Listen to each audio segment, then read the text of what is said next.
prophète Sophonie a prophétisé il y a un peu plus de 2000 ans, mais qui est une prophétie qui s'accomplit dans notre temps.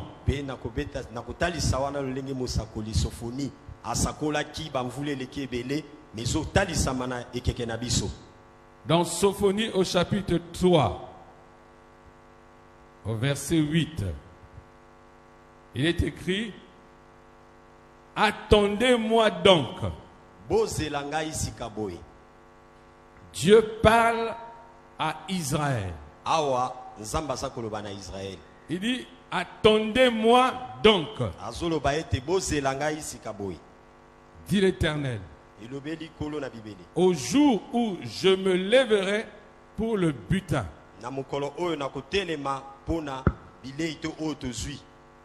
Amen. Amen. Donc Dieu est en train de parler au peuple d'Israël. Il leur dit: attendez-moi. C'est-à-dire, attendez mon action. Attendez ce que je veux faire. Au jour où je me lèverai pour le butin. Amen. Amen. Car j'ai résolu de rassembler les nations, de rassembler les royaumes, pour répandre sur eux ma fureur, toute l'ardeur de ma colère. Car par le feu de ma jalousie, tout le pays sera consumé. Et il qualifie cela le jour du butin.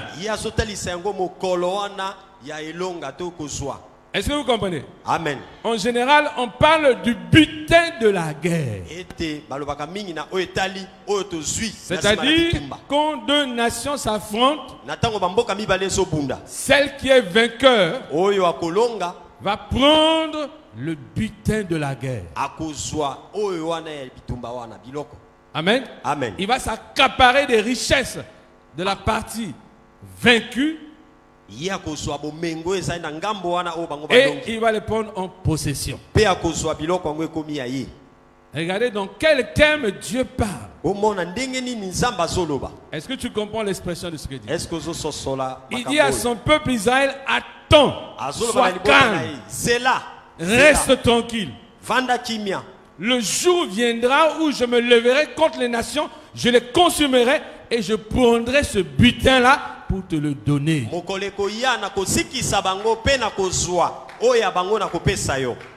En gros, c'est ce qu'il dit.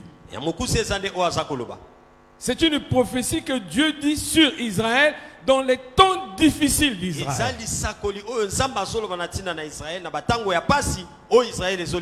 Dans le temps de dévastation d'Israël, Dieu envoie cette prophétie pour donner l'espoir à son peuple.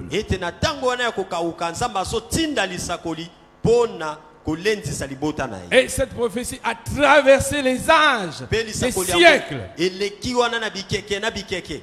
elle atterrit dans notre génération. Pour que nous puissions vivre les effets.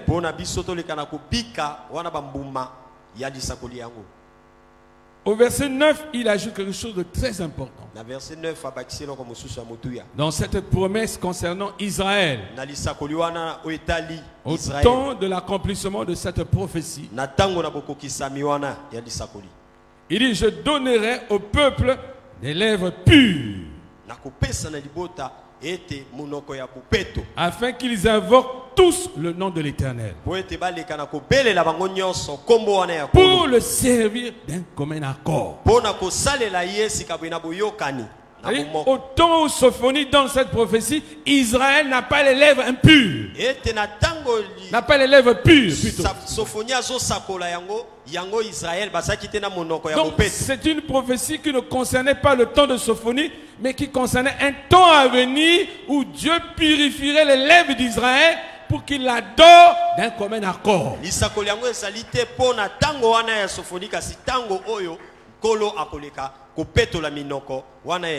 Mais dans ce temps où Dieu purifierait Israël, les nations connaîtraient son jugement. Et le butin servira à Israël. Est-ce que vous suivez ce langage? Amen. Peuple du Midi, vous comprenez ce que Dieu dit? Amen. Amen.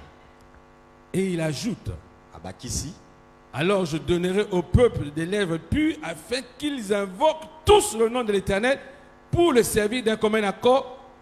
Au verset 10, il dit: d'au-delà des fleuves d'Éthiopie. C'est là où ça devient intéressant. Amen. D'au-delà des fleuves d'Éthiopie, mes adorateurs, mes dispersés, m'apporteront des offrandes. Acclame le Seigneur Dieu pour cela. C'est-à-dire, c'est extraordinaire. Il dit, quand ces choses s'accompliront,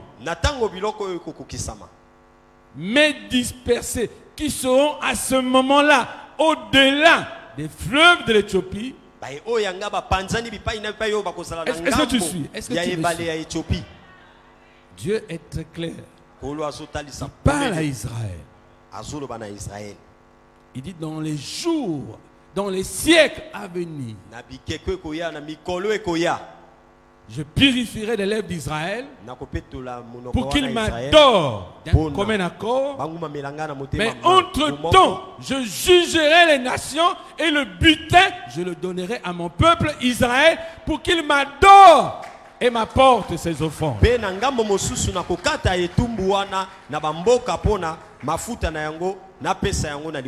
Quelqu'un n'a pas bien compris.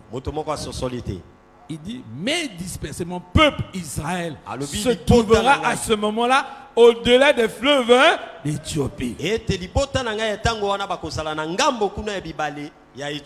C'est-à-dire, au-delà des fleuves, ça se situe où exactement? C'est où au-delà des fleuves d'Éthiopie? Quand on dépasse l'Éthiopie antique, pas l'Éthiopie actuelle.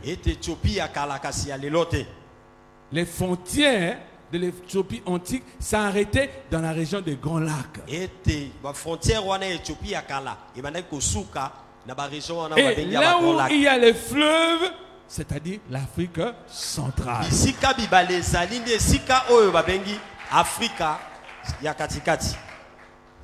Amen.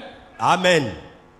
Voilà ce qui est dans la pensée de Dieu transmise à Sophonie il y a un peu plus de 2000 ans. Donc Dieu nous situait au travers de ce passage où se trouverait son peuple dispersé.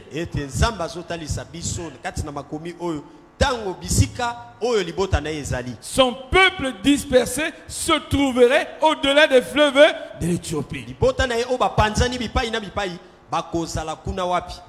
ce peuple deviendrait un peuple d'adorateurs. D'adorateurs. Qui lui apporterait des offrandes. Amen. Amen. Donc nous allons examiner ce matin le mot adorateur et le mot offrande.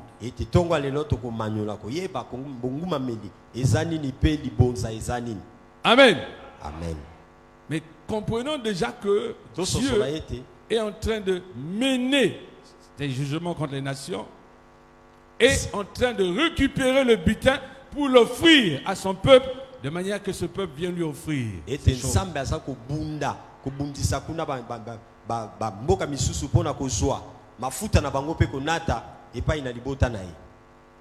Je vais encore t'éclairer pour que tu comprennes, puisque nous nous approchons de la dédicace. Et je voudrais que tu saches que cette dédicace n'est pas d'offrir à Dieu un bâtiment,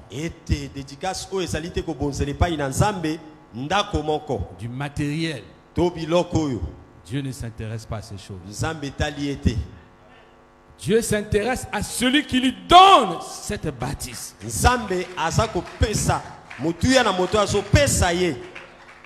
Si la personne lui est agréable, alors ce bâtiment sera agréé. Soki biso bato tozali malamu liboso na ye ete ndako oyo pe kosepelisa ye. Il faut que tu saches que pendant que nous allons à la dédicace, c'est une affaire de tout un chacun de nous qui s'offre à Dieu, qui lui dédicace sa vie. La dédicace, ce n'est pas le bâtiment, c'est toi. Tu vas lui dédicacer ta vie. Et il reçoit en plus de ta vie ce que tu amènes avec ta vie. Mais continuons d'abord d'examiner cette question qui concerne les nations parce qu'elle est intéressante. Ésaïe 19 au verset 19 dit ceci.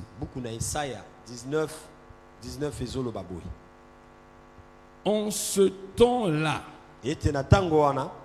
le temps que nous sommes aujourd'hui, il y aura un autel, j'ajouterai, d'adorateurs.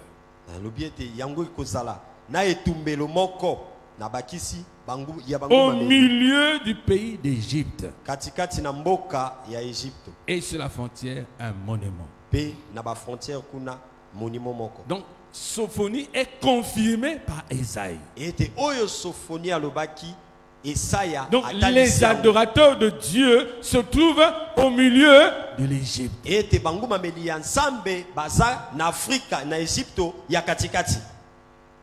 Peut-être pour vous qui êtes déjà au courant de cette actualité, mais pour les autres qui nous regardent à travers les réseaux sociaux, ils découvrent quelque chose de nouveau.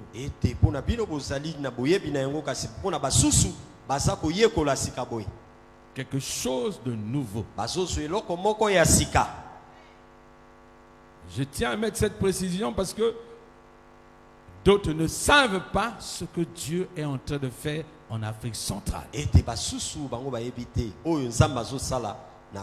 est en train de monter un autel d'adorateurs. C'est-à-dire, toi, moi, nous sommes ces adorateurs que Dieu est en train de façonner.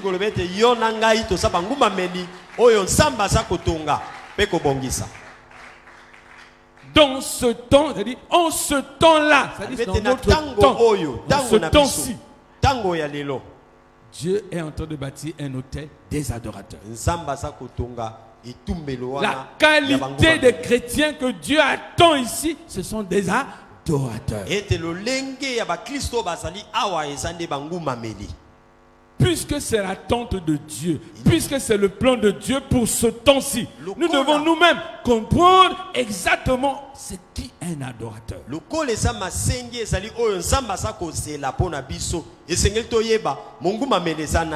Au juste, un adorateur, c'est qui? Voilà pourquoi nous prenons ces enseignements. C'est la qualité d'homme que Dieu veut faire dans cette partie du monde. Il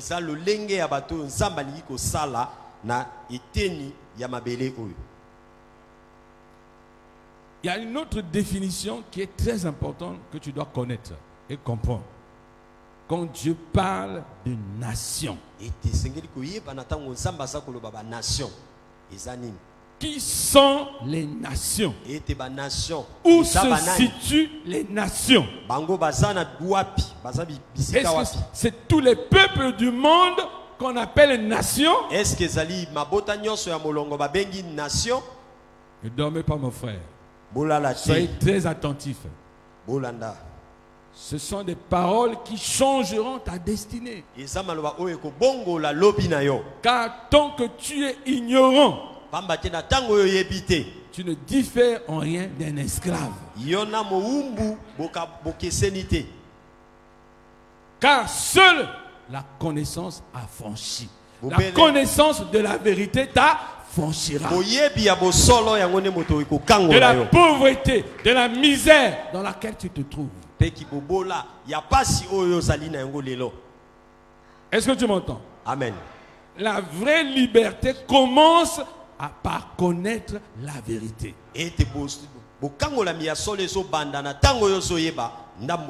Lorsqu'on sait qui on est et où on va, on est affranchi.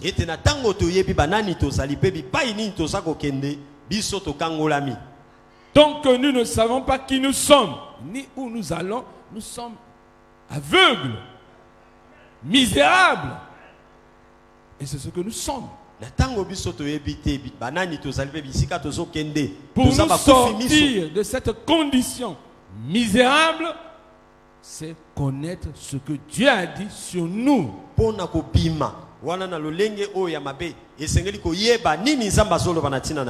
Si nous connaissons ce que Dieu dit de nous et que nous mettons foi en cela, la parole de Dieu s'accomplira et nous verrons les miracles de Dieu.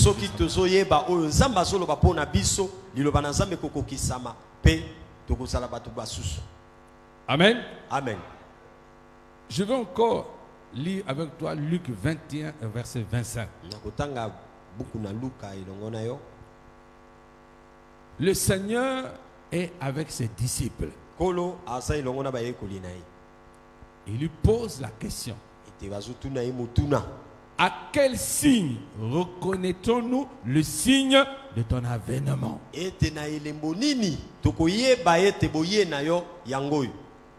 Il pose au Seigneur parce que le Seigneur leur a dit que le Fils de l'homme sera crucifié, sera maltraité. Au troisième jour, il ressuscitera, mais il reviendra. Et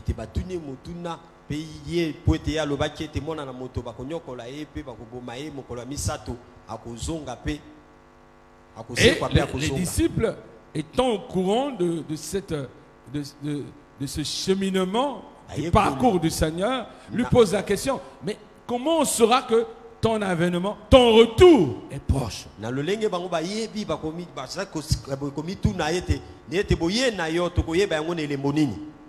Il dit, en attendant mon retour physique sur terre.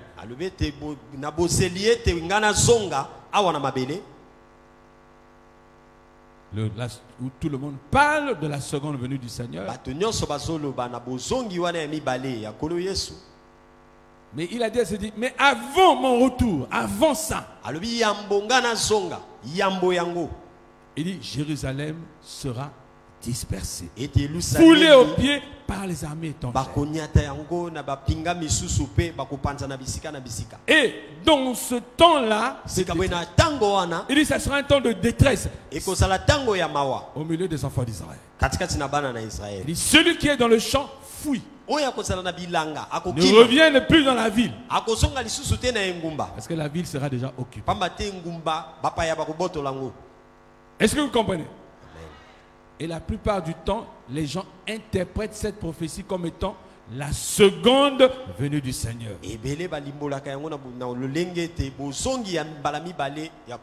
Mais je les renvoie à refaire une lecture plus exacte de Luc 21, car le Seigneur dit, mais avant ça,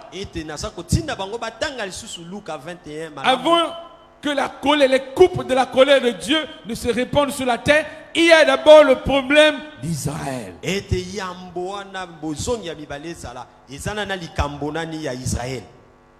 Il dit, Jérusalem sera foulée aux pieds par les nations. C'est là où le monde national intervient. Amen. Amen. Donc ce n'est pas toutes les nations du monde qui vont fouler aux pieds Jérusalem, mais ce sont ceux que Dieu appelle les nations.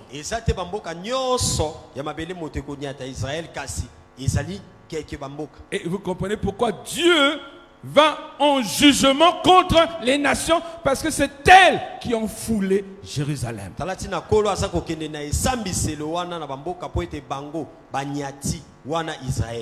Est-ce que quelqu'un est avec moi? Il dit, avant ces choses, il y aura des signes dans le ciel,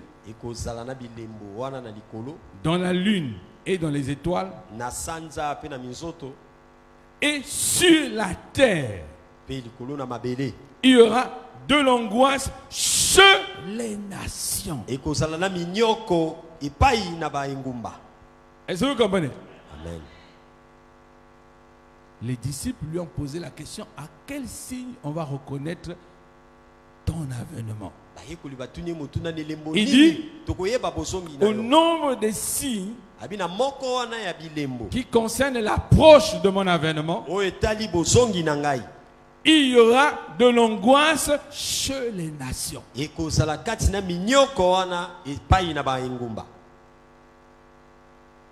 Il dit, quand ces choses, je reviens, pardon, il y aura de l'angoisse chez les nations qui ne sauront que faire.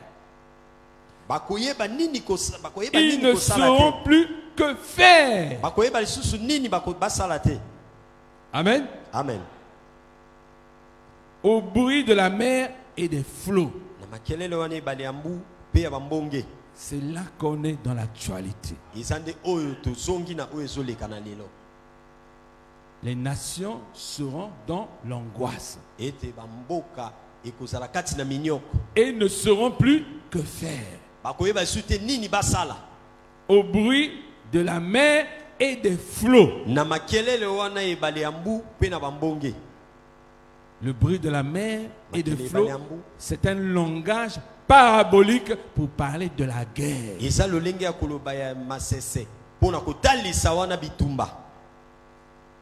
Est-ce que vous comprenez? Amen. Lorsque les nations occidentales, parce que c'est ça les nations, n'auront plus de solutions à leurs problèmes. Malgré leur technologie, malgré leur intelligence, mais ils seront confrontés à des situations sans solution. Là où leur intelligence est dépassée. Comme le coronavirus. Malgré la science, les Occidentaux qui étaient les plus touchés par cette maladie n'ont pas su que faire.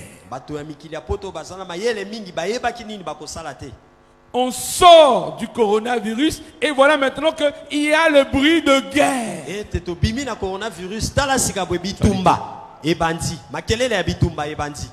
La guerre en Ukraine. On ne sait pas si cette guerre va se propager sur toute l'Europe ou pas, mais il y a un sérieux doute qui plane. Il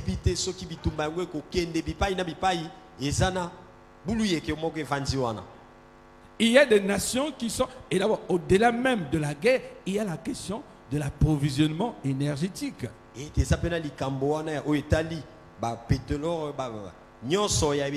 C'est là où nous rentrons dans l'actualité. Pour comprendre que, selon la Bible dit, en ce temps-là, c'est bien notre temps parce que nous sommes en train de faire une eschatologie pour comparer si ces événements-là touchent notre temps ou pas.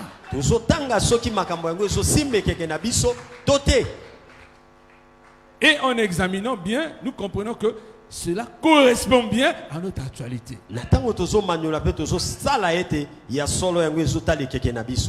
Et pendant que ces choses se passent, nous, peuple d'Afrique, prenons conscience de qui nous sommes.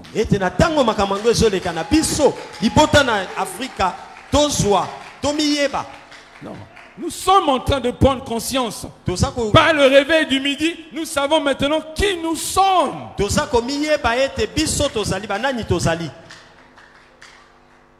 Est-ce que vous comprenez? Amen. Donc, nous prenons conscience de qui nous sommes, les adorateurs, que Dieu parle au-delà de l'Éthiopie. Entre-temps, les nations sont dans le trouble tel que cela est décrit.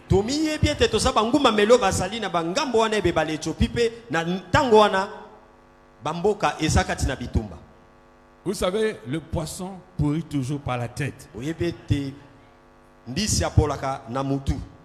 Comment des nations dites développées, des leaders qui sont à la pointe de la technologie, du savoir, prennent la décision de couper la source énergétique qui permet à leurs économies de vivre.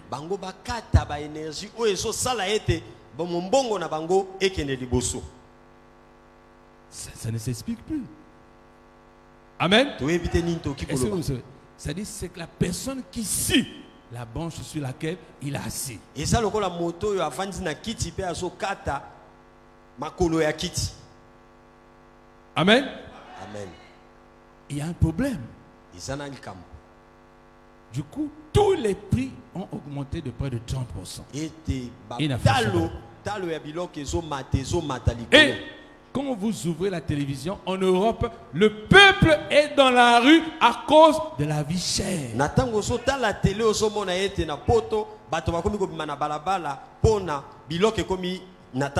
Et la vie est devenue chère à cause de quoi? Les décisions de ceux qu'ils ont nommés à la tête. Il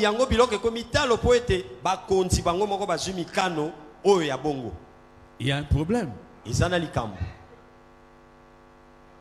Ceux qui viennent nous donner les leçons de comment gérer le peuple, de comment gérer l'État, sont en train de prendre des décisions impopulaires contre leur propre peuple.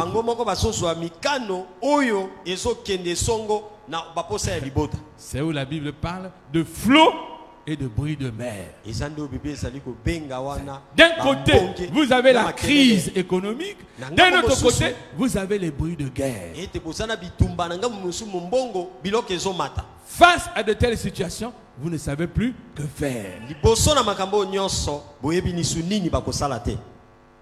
Dieu a parlé. Est-ce qu'on peut acclamer le Seigneur?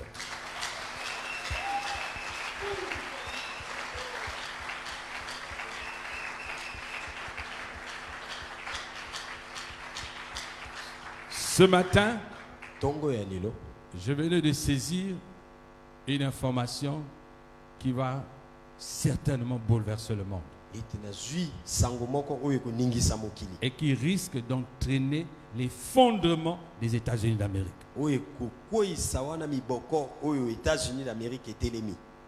Je vais essayer de vous donner un peu de la matière économique, mais pour être... L'Amérique est la première puissance économique et militaire.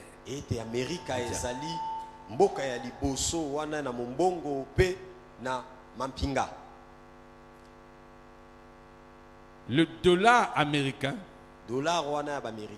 qui est la première monnaie mondiale, la monnaie de tous les échanges internationaux, la monnaie qui permet d'acheter et de vendre les matières premières.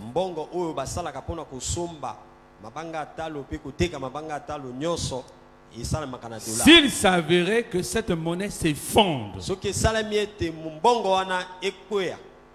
regardez, je vous donne un exemple aujourd'hui par exemple.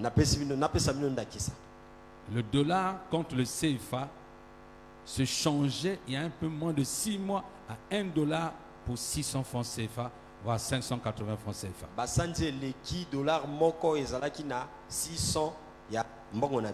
Aujourd'hui, il s'échange à près de 650 pour $1. Dans le marché noir, il faut même parler de 680. L'incidence directe de cette variation du cours du dollar a un impact direct sur ton assiette.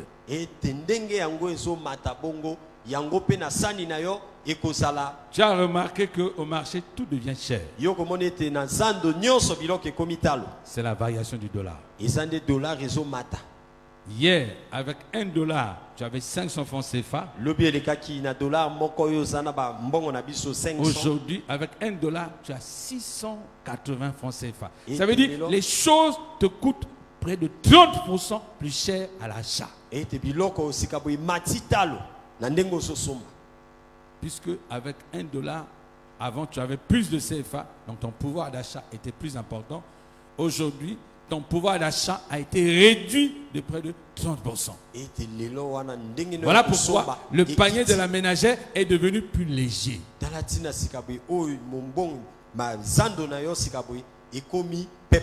Mais comment est-ce que l'Amérique a pu faire que sa monnaie se maintienne au-dessus de toutes les monnaies et domine toutes les monnaies du monde?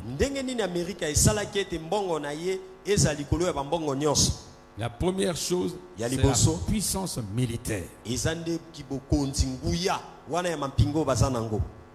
C'est une monnaie à travers laquelle toutes les autres monnaies viennent se réfugier. On appelle ça une monnaie refuge. Pourquoi elle est une monnaie refuge? Parce que le pays qui détient cette monnaie est le plus puissant et le plus fort. N'est-ce pas? C'est ce que tout homme ferait. Où est-ce que tu irais cacher ton trésor? Là où il y a la sécurité. Voilà comment l'hégémonie américaine. Mais ces choses sont en train de changer. Deux choses amènent ce changement. Que tu comprennes. Est-ce que ça va, tu suis? Le dollar est une monnaie qui a de la valeur.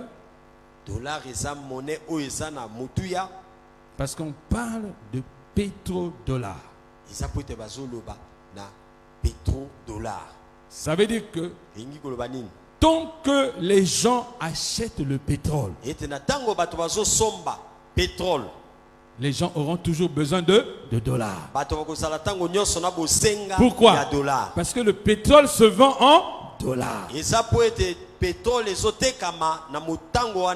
que vous comprenez? Aucun contrat de vendre des hydrocarbures ne peut être libellé dans une autre monnaie que le dollar.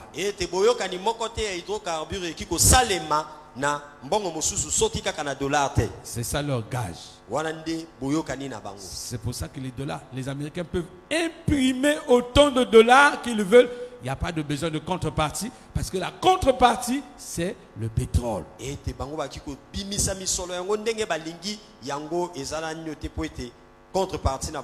En 1973, le président Nixon a indexé la monnaie dollar au pétrole.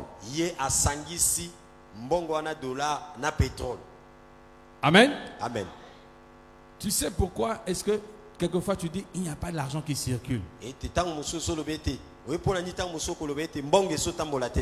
Mais parce qu'on ne peut pas imprimer de l'argent comme on le veut. Si le Congo pouvait constater qu'il n'y a plus assez d'argent dans les mains des gens, qu'est-ce qu'il pourrait faire? Imprimer plus de billets, n'est-ce pas? À ce moment, la liquidité viendrait entre les mains des gens et les échanges seraient plus importants, n'est-ce pas? Mais malheureusement, ça ne marche pas comme ça. Chaque impression d'argent doit être adossée à quelque chose d'une valeur. C'est pour ça que je vous ai dit que l'argent, ce n'est que du papier. Parce que le papier là doit toujours être adossé à quelque chose de valeureux. S'il n'y avait pas quelque chose en appui du papier, il ne vaudrait rien. Est-ce que tu me suis? Si les Américains peuvent imprimer autant de dollars, c'est parce qu'il y a le pétrole. Tant que les gens achètent le gasoil, le carburant, tout ça, et personne ne peut s'en passer, ils peuvent toujours imprimer des dollars. Mais les choses sont en train de changer. Pour faire cette politique-là du pétrodollar, il a fallu que l'Amérique s'allie à l'Arabie Saoudite.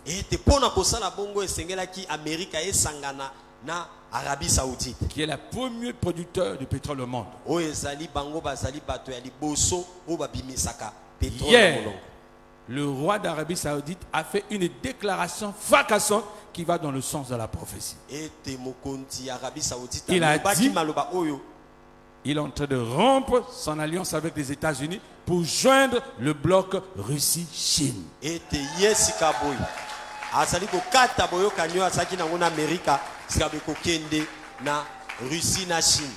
L'actualité est en train de dire qu'en 2023, l'Arabie Saoudite va rejoindre les BRICS. La conséquence immédiate d'une telle décision, c'est l'effondrement du dollar.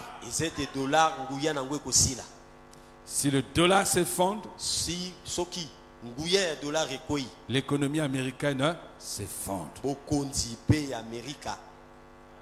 Le problème est, est-ce qu'ils se laisseront faire? C'est là où les armes sortent. Parce qu'ils ne laisseront pas que les Saoudiens tiennent leur destinée en main. Mais les Saoudiens ne sont pas seuls. Ils se sont alliés avec les Chinois et les Russes pour faire ça. Flot, bruit de guerre. Amen. Les nations ne sauront plus que faire.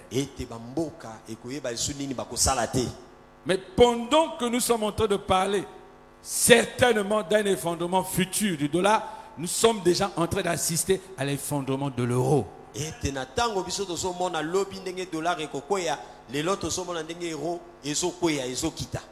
Les économies européennes sont dans un désarroi total. Amen. C'est pour que vous puissiez comprendre, avoir les yeux ouverts, que la parole de Dieu ne ment pas.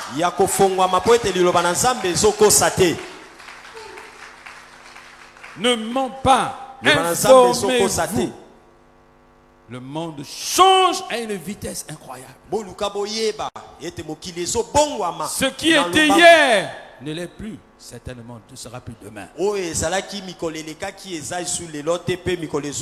Les acquis d'hier ne sont certainement pas les acquis de demain. Et dans tout ça, où est l'Afrique? Où est l'homme noir? Où est Israël, le peuple de Dieu? Et je voudrais que tu lises avec moi Ésaïe, chapitre 60, verset 5. Il dit, tu tressailleras, alors tu te réjouiras. Et ton cœur bondira et se dilectera. Quand les richesses de la mer se tourneront vers toi, quand les trésors des nations viendront à toi. Il n'y a pas assez d'acclamation. Tu n'as pas encore compris.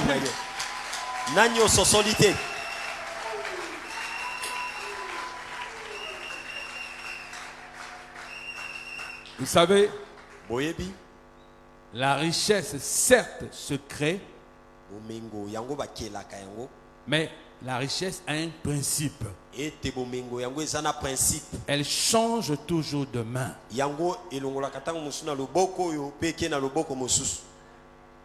Est-ce que vous comprenez? Amen. Elle se crée, mais une caractéristique de la richesse, c'est qu'elle change de main.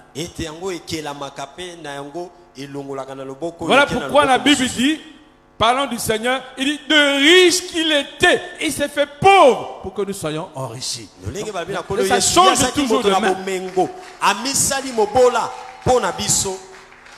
La richesse change toujours de main. Il fallait que le Seigneur se fasse pauvre pour que nous soyons enrichis.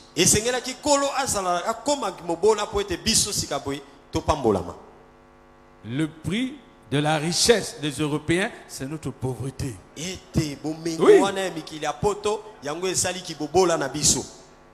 Ils se sont enrichis avec nos matières premières. Notre richesse a quitté chez nous et allé chez eux. Le pétrole qui vient d'ici enrichit des millions d'Européens. Le bois qui quitte ici enrichit des millions et des millions d'Européens.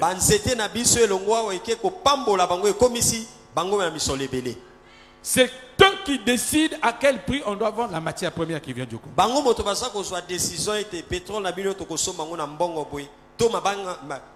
Donc la richesse a quitté chez nous et elle allait chez eux.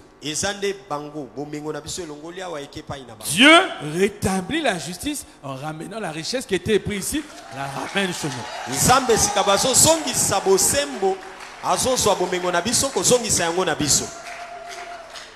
Mais la partie la plus importante de tout ça, ce n'est pas d'acclamer.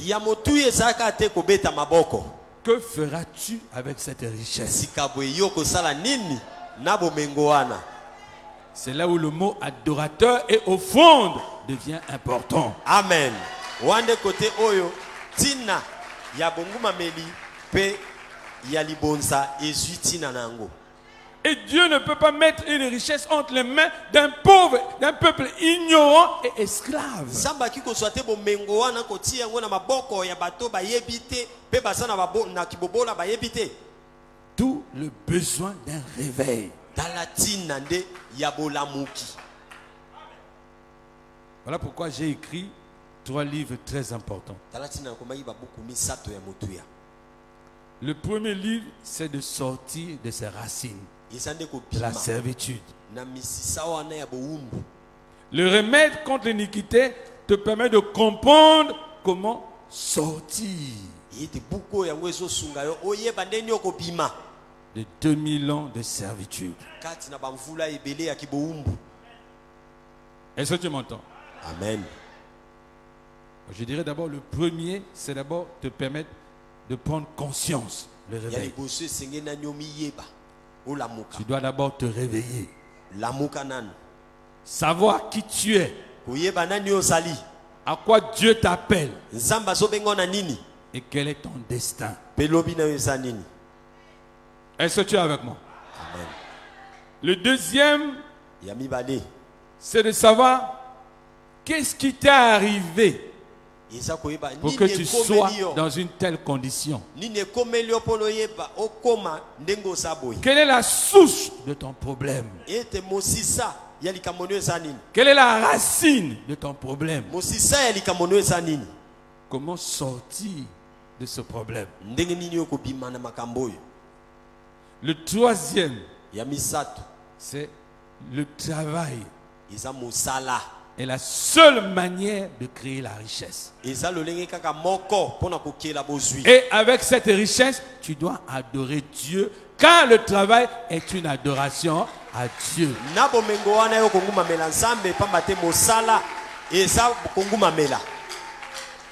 Donc, ces trois fondamentaux, ces trois piliers sont les piliers pour que tu t'introduises dans la destinée de Dieu, qui est de prendre les richesses des nations et de l'amener à toi.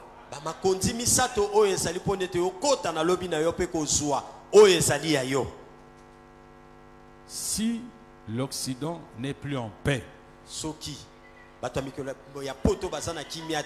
si l'Amérique n'est plus en paix, l'argent n'aime pas le bruit.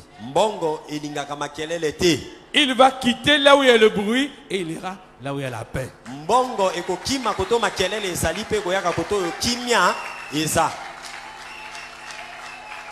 Donc, il faut s'attendre à des investissements massifs en Afrique.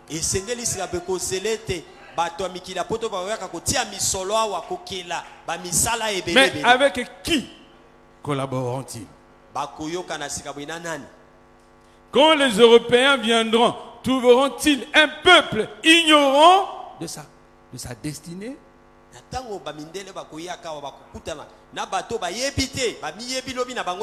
Ou trouveront-ils un peuple réveillé, éveillé, qui lorsqu'ils viendront dit mais vous venez parce que Dieu avait déjà dit ça. Et nous, Dieu nous avait déjà préparé pour recevoir.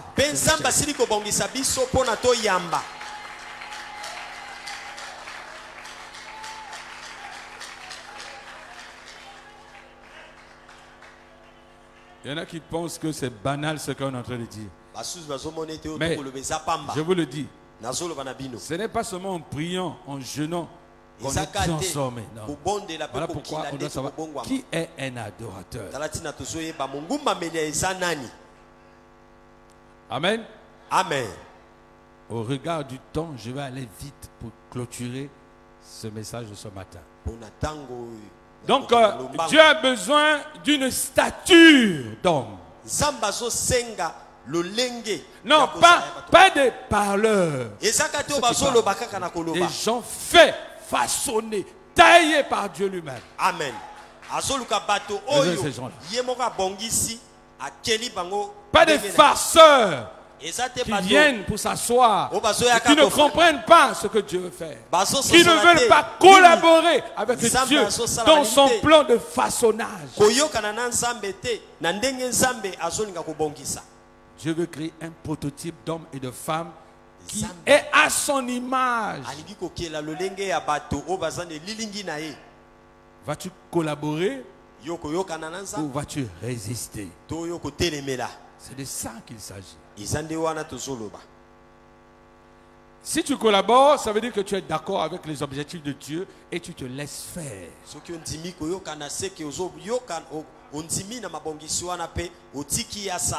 C'est ce que nous avons parlé dans ce livre, là où nous avons évoqué le brisement. Un homme et une femme brisés, c'est celle qui accepte que Dieu la taille ou le taille à l'image qu'il veut lui donner.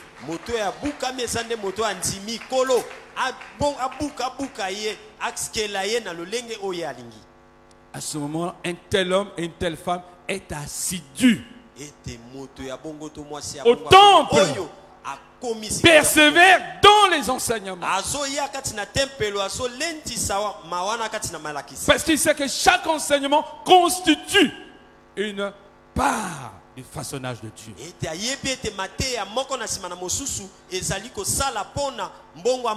Il ne vient pas pour le mariage.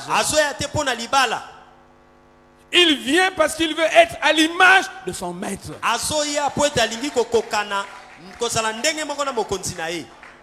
Car tout disciple accompli est comme son maître. Et on ne peut pas devenir comme son maître sans une action. Il faut poser des actions. Il faut poser des actes qui nous rapprochent de plus en plus de l'image de notre maître. C'est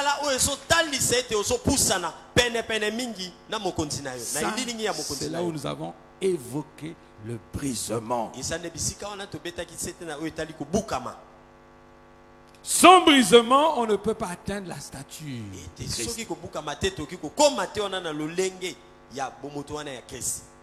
Ne venez pas pour chanter. Ne venez pas pour les dîmes et les offrandes.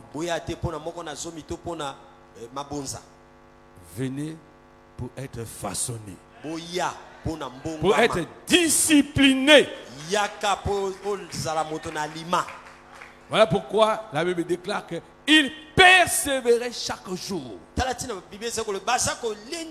ne persévérait pas pour attendre le voyage. Il ne persévérait pas pour attendre. Il persévérait dans les enseignements.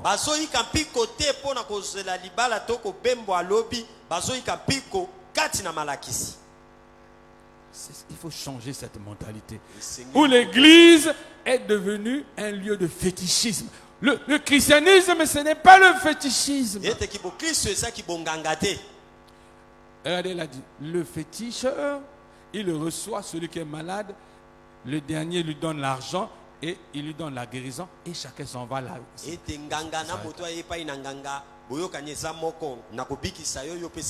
Dans les églises, c'est la même mentalité qu'il y a.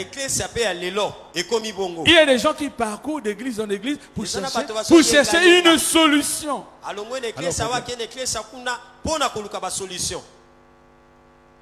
Et il achète la guérison, il achète le miracle à coup d'argent. Non, ce n'est pas ça la chrétienté. Ce n'est pas ça la chrétienté. Car la chrétienté, c'est tout disciple accompli est comme son maître. Celui qui a été assez discipliné par le Saint-Esprit devient comme son maître. Amen, amen. Nous allons chuter au deuxième point de notre enseignement de ce matin sur comment devenir un adorateur. C'est-à-dire un sacrificateur. qui offre des offrandes à Dieu. Car un adorateur, c'est en réalité un sacrificateur. Un sacrificateur, comme nous avons dit, c'est celui qui offre des choses à Dieu. Et pour acquérir cette qualité d'offrir des choses à Dieu, il faut être un adorateur.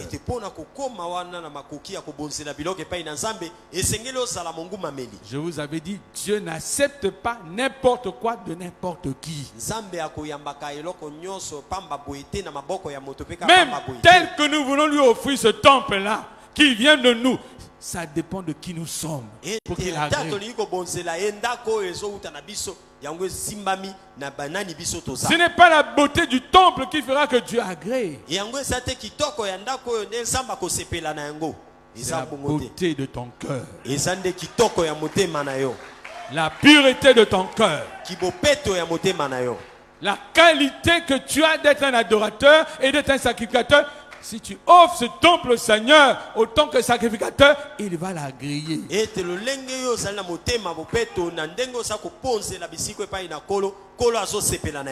Pour bâtir ce temple, chacun de nous a mis quelque chose. Même si c'est 10 fois, mais c'est quelque chose. Chacun ici a sa griffe dans ce temple. Donc, lorsque nous allons offrir ce temple au Seigneur, ça veut dire que chacun va offrir ce qu'il avait offert en faisant bâtir ce temple.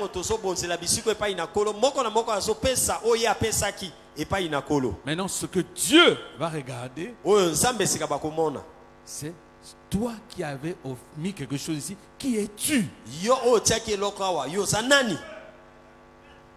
Qui es-tu?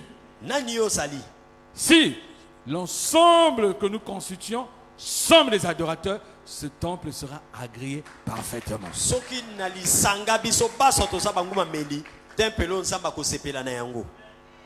Mais pourquoi le micro du traducteur est plus fort que le mien? Amen. Amen. Est-ce que vous me comprenez, mes frères et sœurs? C'est important que nous examinons qui nous sommes au regard de Dieu, comment Dieu nous voit, pour que nous osions lui offrir des choses.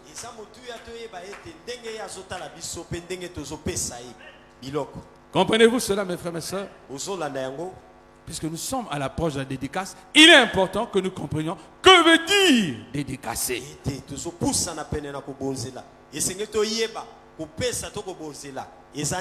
Examinons dans la parole de Dieu quelques exemples. Donc Galates chapitre 1 verset 4. Parlons du Seigneur Jésus, qui s'est donné lui-même pour nos péchés, afin que nous soyons arrachés du présent siècle mauvais selon la volonté de notre Père, notre Dieu et Père. Ça veut dire que là, on comprend que le Seigneur lui-même s'est offert. Voilà la dédicace. Il s'est dédicacé à Dieu. Il s'est offert à Dieu. Pour que nous puissions sortir de la malédiction du péché. Amen. Amen. Quand quelqu'un s'offre à Dieu pour l'intérêt d'autrui, ça s'appelle le sacrifice. Est-ce que tu peux dire Amen? Amen. Quand quelqu'un s'offre à Dieu pour l'intérêt d'autrui, ça s'appelle un sacrifice. On n'a pas dit que Christ s'est sacrifié pour lui-même, mais il s'est sacrifié pour nous. Il s'est offert, non pas pour lui-même, mais pour nous. En le faisant, il s'est sacrifié. Mais toi, quand tu viens faire des choses pour Dieu, ce n'est pas pour moi que tu le fais. Tu le fais d'abord pour toi-même. Est-ce que c'est un sacrifice à ce moment? Hein? Ce n'est plus un sacrifice. Wanesa sumbekate. Donc tu ne peux pas gagner la qualité d'adorateur. Yokokite ko longa bisiko ko mawana mongu mameli. Pour gagner la qualité d'adorateur, il faut que tu t'offres pour l'intérêt d'autrui. Et te pono sala mongu mamele sengeli omi pesa pona bolamu ya mosusu. Amen. Amen. Ça, quand nous marchons comme ça, nous marchons sur les traces de notre maître. Et nous devenons conformes à notre maître. Lisons encore 2 Corinthiens 8, 5 pour mieux t'illustrer et te faire rentrer dans la matière. Il est dit, et non seulement ils ont contribué comme nous l'espérions. Amen. Amen. Mais ils se sont d'abord eux-mêmes donnés au Seigneur, d'abord donnés eux-mêmes au Seigneur, puis à nous par la volonté de Dieu. Amen. Amen. Voilà des gens qui ont fait les offrandes. Mais Dieu n'a pas considéré seulement leur offrande. Dieu, pour considérer leur offrande, a d'abord considéré le fait qu'eux-mêmes se soient d'abord offerts.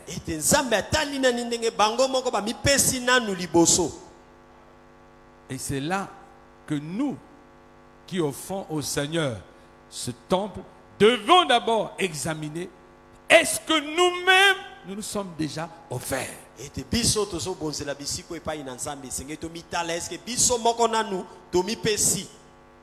Au-delà de cette offrande matérielle, est-ce que nous-mêmes, en tant que vie, nous nous sommes offerts au Seigneur?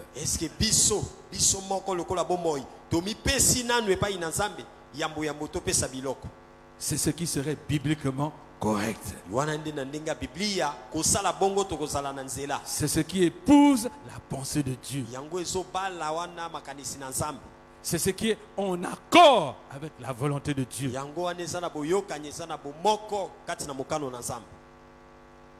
Dans Marc chapitre 12, verset 44, nous avons un autre exemple très illustratif aussi par rapport à ça. Il dit, car tous ont mis de leur superflu, mais elle a mis de son nécessaire. Tout ce qu'elle possédait, tout ce qu'elle avait pour vivre. Amen. Amen. Tout ce que cette veuve avait pour vivre, elle a pris ça et elle a donné au Seigneur. Oui, en réalité, qu'est-ce qu'elle a donné au Seigneur? C'est sa vie. Les autres ont donné de leur superflu. Ils pouvaient ce qu'ils ont donné, ça ne les empêche pas de vivre. Mais elle a donné ce qui pouvait l'empêcher de vivre. C'est-à-dire sa vie. Et une telle offrande fut agréée. Le fond d'une vie. C'est le fond que Dieu agréera toujours.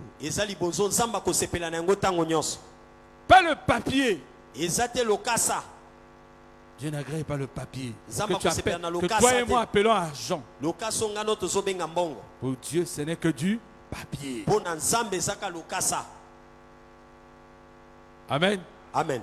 Ce que tu donnes l'importance, pour Dieu, il ne donne aucune importance. Dieu ne peut pas considérer l'argent plus que l'homme. Mais nous, les humains que nous sommes arrivés aujourd'hui, arrivons à considérer l'argent plus que l'homme. Pour l'argent, les gens tuent. Ils font des choses abominables. L'homme n'a plus aucune valeur devant l'argent. C'est cette inversion de valeur qui fait que même beaucoup de chrétiens sont tombés dans ce piège. En agissant ainsi, nous démontrons que nous sommes loin de l'adoration. Et ne pensons pas que ce que nous pouvons amener, Dieu va l'accepter. Non, non, non. Du fait que même nous considérons l'humain moins que l'argent, nous sommes en abomination à l'Éternel. Et notre prière et tout ce que nous pouvons apporter devient une abomination.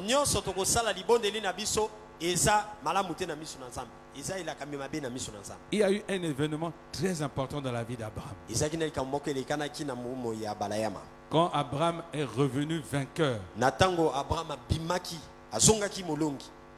de la bataille contre les 5 rois, la Bible dit que ces rois sont venus proposer à Abraham de l'argent contre les hommes. Il dit, on te donne l'argent, donne-nous les hommes. Abraham, qui était un adorateur, a dit, mais ça va commencer comment? Je n'accepte aucun sou de vous. Amen. Je prendrai les hommes. Je prendrai les hommes. L'homme a été déshumanisé à cause du matériel.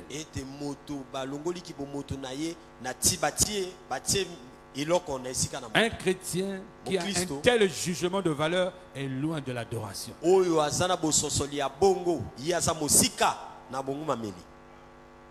Oui, mais il faut commencer à se repentir dans son cœur. Amen. Amen. Dans mon autre livre que j'ai écrit, Le pouvoir de l'esprit de maman, si tu cherches ce livre, je voudrais qu'on le mette même sur le net, tu comprendras que l'argent exerce un pouvoir de domination et de séduction sur les hommes. Et qu'il faut s'affranchir de ce pouvoir. Et Dieu ne peut pas te donner de l'argent tant que ce pouvoir domine sur toi. Amen. Amen. Ne vous inquiétez pas, on est presque à la fin. Alors, vous avez vu cet exemple de cette veuve qui a donné de tout ce qu'elle avait pour vivre pour le Seigneur. C'est tellement merveilleux. Voilà un adorateur. C'est sa vie qu'elle a donnée au Seigneur. Ce n'est pas les biens matériels. Dieu n'a pas besoin des biens matériels. Dans 1 Roi chapitre 17 au verset 12, on assiste à un exemple formidable. Voilà une veuve qui habitait Sérapta et le prophète Élie est allé vers elle parce qu'il y avait la famine en Israël. Et le Seigneur dit à Élie, va à Sérapta, j'y ai ordonné à une veuve de te nourrir.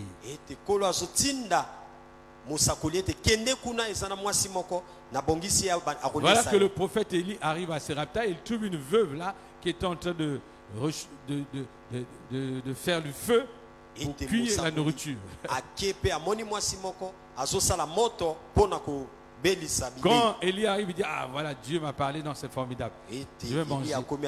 Et il trouve une veuve là, avec son fils à côté d'elle. Il dit à cette veuve, bon, cuis-moi un plat là, un plat de gâteau, je vais manger, après toi et ton fils vous mangerez.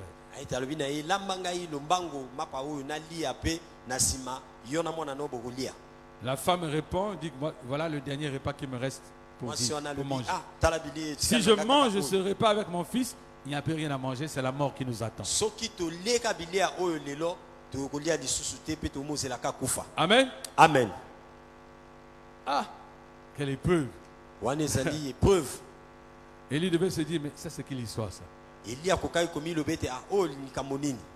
Je mange ou je les laisse manger? Si je ne mange pas, ça veut dire que j'ai mis en doute la parole de Dieu. Dieu va me frapper pour l'incrédulité. Est-ce que c'est vraiment Dieu qui avait parlé? Parce que face à l'évidence, là, mais ça ne peut pas être Dieu. Dieu ne peut pas m'envoyer priver une veuve de nourriture. Moi je mange, eux ils meurent.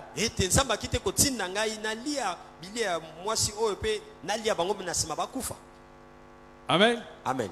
Donc chacun d'eux était confronté à un acte de foi. En même temps, la femme dit, est-ce que vraiment c'est le... Et heureusement que la femme connaissait Élie. Être reconnu comme un prophète. Parce que si c'était un inconnu, La femme savait que cet homme-là est le prophète Élie. Donc il ne peut pas mentir. Qu'est-ce qu'elle a fait? Elle a donné sa vie en sacrifice. Elle dit d'accord, comme c'est Dieu qui a parlé, qu'est-ce que je dois faire? Même si moi et mon fils nous n'avons plus rien à manger, comme c'est Dieu qui a parlé, Amen. Amen. Voilà des gens qui ont offert leur vie. Et la Bible dit que l'huile ne manqua point. Et ne diminua point. Et voilà comment cette femme est devenue une commerçante de l'huile. Amen. Amen. Donc il y a un pas à faire. C'est celui de se sacrifier pour le Seigneur, pour l'intérêt du Seigneur. Et l'adorateur, c'est celui qui offre au Seigneur sa vie. Et après avoir offert au Seigneur sa vie, il devient un sacrificateur. Et étant devenu un sacrificateur, tout ce qu'il pourra amener à Dieu, Dieu va la griller. Amen. Amen. Cette église de l'Assemblée du Roi se prépare à offrir au Seigneur ce temple.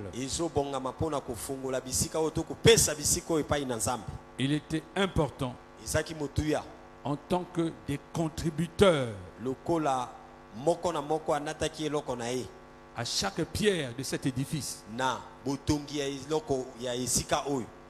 en apportant une pierre vivante au Seigneur, nous constituant la véritable maison de Dieu. Un lieu où Dieu habitera. Car Dieu en réalité n'habite pas dans les temples faits des mains d'homme.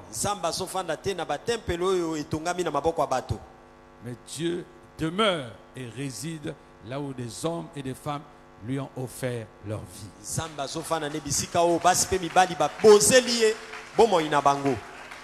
En sacrifice.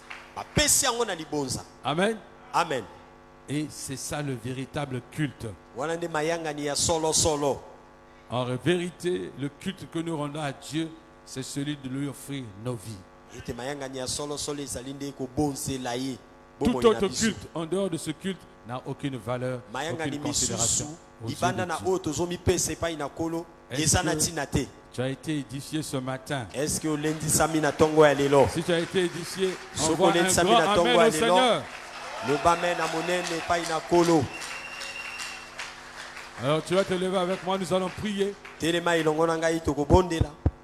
Nous allons prier ensemble le Seigneur par rapport à cette dédicace.